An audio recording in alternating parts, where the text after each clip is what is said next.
तो पिछले एपिसोड में हमने देखा था कि हमारे लिन को मोबाइल छोड़कर चली जाती है और वो उससे प्रॉमिस करता है कि वो 3 साल बाद आकर उससे शादी करेगा और खुद को और ज्यादा स्ट्रांग बनाएगा। लेकिन अब हमें इस एपिसोड में दिखाया जाता है कि हमारा लिन तो बिल्कुल देवदास बन गया होता है। इनफैक्ट उसने आधे महीने से तो नहाया ही नहीं था। आने जाने वाले लोगों को इतनी दिक्कत हो रही थी, उसके बॉडी से बदबू आ रही थी और वो सभी उससे दूर भाग रहे थे। ये देखकर वाइडो से कहता है कि खुद को चेयर अप करो, आखिर वो तुम्हें छोड़ के गई है, लेकिन कहा तो है ना कि तुमसे मिलेगी, ऐसे क्यों बिहेव कर रहे हो। तो लिन कहता है कि मैंने इतने दिन से प्रैक्टिस की तो है और अब तो मैं 3rd ग्रेड में भी पहुंच चुका हूँ। अब मुझे आगे और स्ट्रॉन्ग बनने के लिए स्पिरिट स्टोन लगेगा जो कि मेरे पास नहीं है, और तुम फ्री में देने वाले तो कुछ हो नहीं, जितना था मेरे पास सब कुछ तो मैं तुम्हें दे चुका हूँ। जिसपे वाइट कहता है कि नहीं, अभी भी तुम्हारे पास कुछ बचा है जो तुम मुझे दे सकते हो। पिछले दिनों तुमने जिन बीस्ट को मारा था, मुझे उनकी बॉडीज चाहिए, वो भी काफी ज्यादा स्पेशल है। इस बात को सुनकर लिन को गुस्सा आता है, कहता है कि बेवकूफ मेढक, मैंने कहा था ना कि वो मैंने रिफाइनिंग पवेलियन को देने के लिए बचा के रखा है, वो मैं तुम्हें नहीं बेचूंगा। और आसपास से गुजरने वाले लोगों को वाइट तो दिख नहीं रहा था, तो उन्हें ऐसा लगता है कि लिन खुद से ही बात कर रहा है, खुद से झगड़ा कर रहा है, और वो उसे साइको बुलाने लगते हैं। वाइट लिन को कहता है कि तुम जो रिफाइनिंग पवेलियन से खरीदने वाले हो, अगर मैं कहूँ कि वो सब मटेरियल्स मेरे पास भी रखे हैं तो फिर तुम वो मुझे दे सकते हो ना। लिन उसकी बातों पे ध्यान नहीं देता क्योंकि उसके अकॉर्डिंग तो ये बेवकूफ मेढक कुछ भी पक रहा है। एक रेस्टोरेंट की तरफ दिखता है और उधर जाने लगता है। बेचारा मेढक यानी कि हमारा वाइट बड़बड़ा ही रहा होता है खुद के साथ। जैसे ही वो देखता है कि लिन उसकी बात ना सुनकर आगे बढ़ गया, तो वो कहता है कि तुम ऐसे कैसे आगे आ गए, मैं बोल रहा था ना मुझे कंप्लीट तो करने दे दे। तभी लिन उस रेस्टोरेंट के अंदर जाता है जहाँ पर उसे एक स्टाफ मिलता है जो कि उसे भिखारी समझकर बाहर जाने का इशारा करने लगता है और कहता है कि भिखारियों को अंदर आना मना है, आप जाकर वहाँ अपने खाने का बंदोबस्त कर सकते हैं। और वो रोड पे बैठे हुए दूसरे भिखारी की तरफ इशारा करने लगता है। तो लिन उसकी बात सुन के कहता है,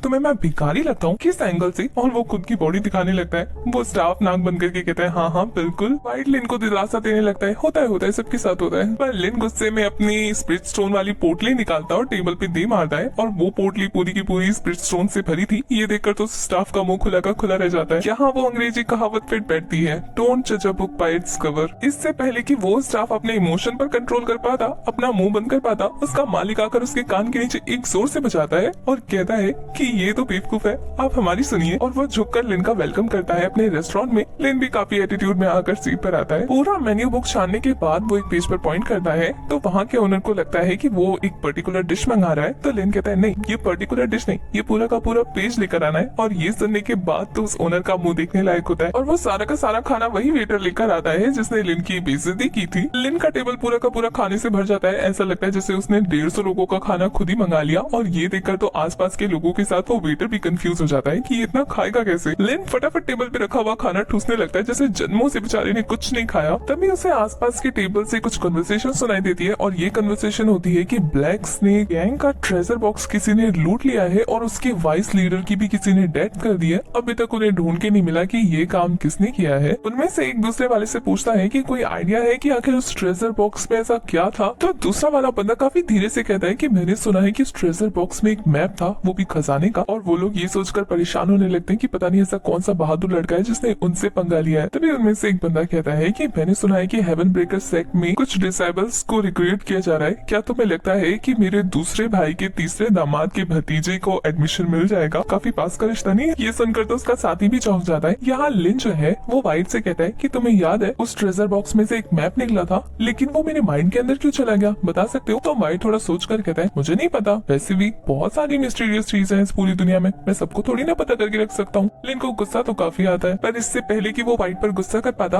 उससे खिड़की से नजर पड़ती है रिफाइनिंग पवेलियन की तरफ, और वो फटाफट अपना बिल पेकर वहाँ से जाने लगता है। वाइट कहता है कि जाने से पहले एक बार सोच ले मेरे भाई। पर लेने तो इरादा कर लिया था। वो सीधा रिफाइनिंग पवेलियन पहुंचता है और पवेलियन देखकर वो तो काफी ज्यादा खुश हो जाता है क्योंकि वो उसे जगह काफी पसंद आई थी। अंदर जाकर देखने पर उसे काफी सारे वेपन्स दिखते हैं जो लोग देखने आए थे, खरीदने आए थे, और वो सोच रहा होता है कि मैं जाकर किससे बात करूं। तभी हमें एक लड़के को दिखाया जाता है जो कि उसी पवेलियन में काम करता था, और वो एक वेपन को एक लड़की को दिखाते हुए कहता है कि हमारे यहाँ के पवेलियन के वेपन्स इतने ज्यादा स्पेशल होते हैं और ये और कहीं देखने को नहीं मिलते हैं। आसपास के जितने भी नेबरहुड के लोग हैं वो हमारे पवेलियन से डरते हैं क्योंकि हमारे जैसा स्टॉक उनके पास नहीं है। और उसकी बातें सुन के वो लड़की भी काफी इंप्रेस हो रही होती है, और वो लड़का भी फुल कोशिश कर रहा होता है कि उसे इंप्रेस कर सके। पर तभी उसके हाथ से वो वेपन छूट कर किसी आदमी के पास पहुंच जाता है, और ये इस पवेलियन का चीफ था जिसका नाम सीतू था। और वो ये देखकर काफी गुस्सा होता है कि उसका वेपन उसके सर्वेंट ने यूज किया। तो वो चिल्लाकर कहता है कि इस पवेलियन में शोर करना मना है, और किससे पूछकर तुमने इस वेपन को हाथ लगाया। सीतू को देखकर वो लड़का डर से पीछे हटने लगता है, और ये देखकर सीतू उस पर अपनी पावर का अटैक कर देता है, जिससे वो लड़का पिलर से जाकर टकरा जाता है।